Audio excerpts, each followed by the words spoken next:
Hi, I'm Samantha Gupta. I'm your white person talking to white people about race. Today we're going to be speaking with Jason David. He's an anti-racist organizer and educator here in Los Angeles, working with White People for Black Lives to organize events that call in more white people to the work of racial justice. Jason's going to speak to us about White People for Black Lives actions that have taken place at CicLAvia here in Los Angeles.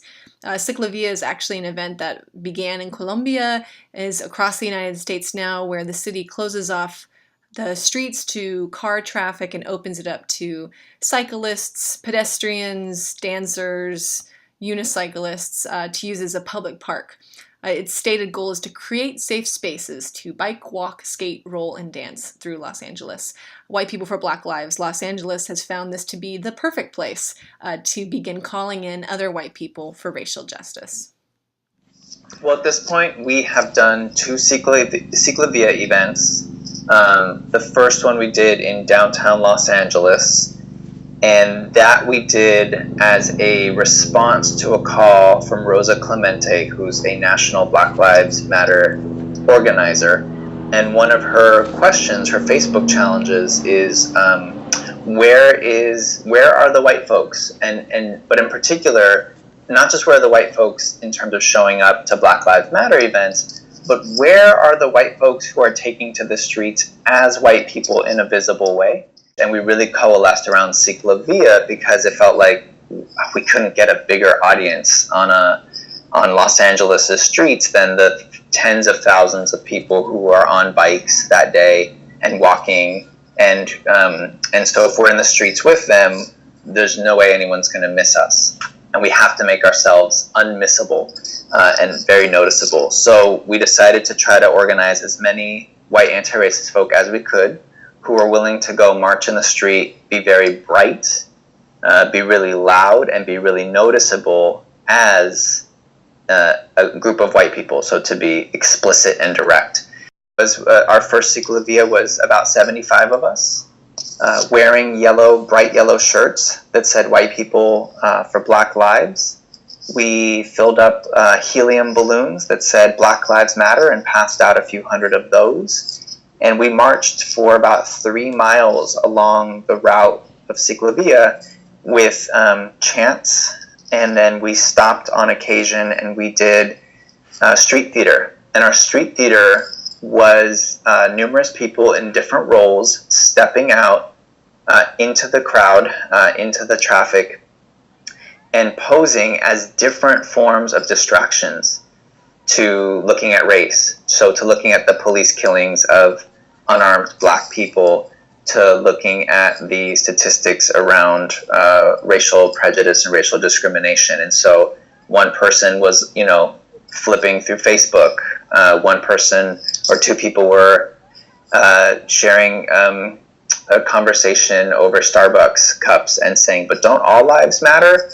And someone was on Netflix on their computer. And it was just all the things that white people sort of do on a routine basis that sort of distract ourselves from what the reality of what's happening down the street.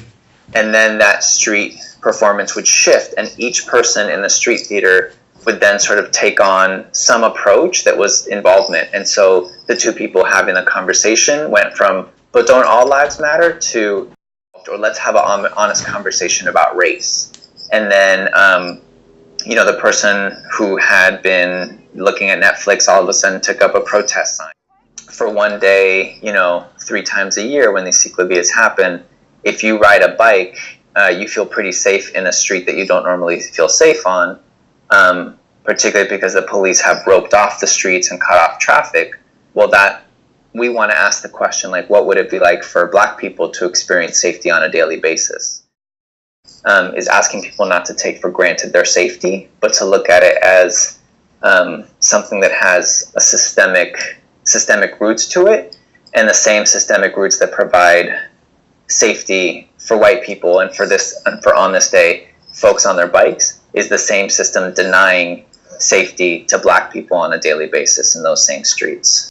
When you're, I think in terms of organizing a collective base of committed white anti-racist folk who are working for racial justice, one thing is that we need opportunities to be doing work and taking risks, and in this case, some public exposure to do that together. And so part of it was like, I'm going to go and I'm going to do this thing with 70 other white people, and I'm not sure what our response is going to be, but we've talked about it and we've come to some collective decisions about how this action is important to our racial justice practice. And interpersonally, I'm going to feel much more connected to the people I'm doing this work with, and it's going to push us to have some conversations about what actions are effective. It's also now a thing where I might have conversations with people in my life about why I'm doing this thing this day, like why I went and participated in this march. So it pushes me to have some of those interpersonal conversations, or to invite people who have not been involved with the movement yet to say, maybe this is how you want to step in, because we're going to go do this thing and we're going to try to make it fun and meaningful. And this is one way of participating. I think there's different ways that the interpersonal plays out there, especially when part of the goal too is that we want to engage people in conversations. So when we're at CicLAvia, we want people on their bikes to stop and to say, who are you and why are you doing this? So that we can engage them in those conversations. There are a lot of people who I think are thinking about these issues, don't feel a sense of clarity, but do have some openness to learning, and sometimes won't seek it out unless it comes to them. And that's been one of the most powerful things about not just our CicLAvia actions, but like our farmers market actions, or any time that we are publicly sort of exposing our white people for Black Lives message, is that we're sort of disrupting a little bit of the business as usual and taking it to other white people to say, this is a conversation we want to have with you. Feeling inspired? You can join White People for Black Lives Los Angeles at their Facebook page, or join their affiliated group, Aware LA, or the Alliance of White Anti-Racists Everywhere Los Angeles. Aware LA is fabulous. They organize monthly gatherings for white anti-racists to discuss and act on issues of race, privilege, and racism in our lives, in our communities, and they're friendly, and they're informative, and they have food. It's a fabulous place to get started if you're interested. And if you're not in Los Angeles, check out the Surge National Network. They're available online, and you can use their online map to find the anti-racist white community near you, where you can learn, practice, make mistakes, and build a stronger anti-racist practice in your own life and in your community. Till next time.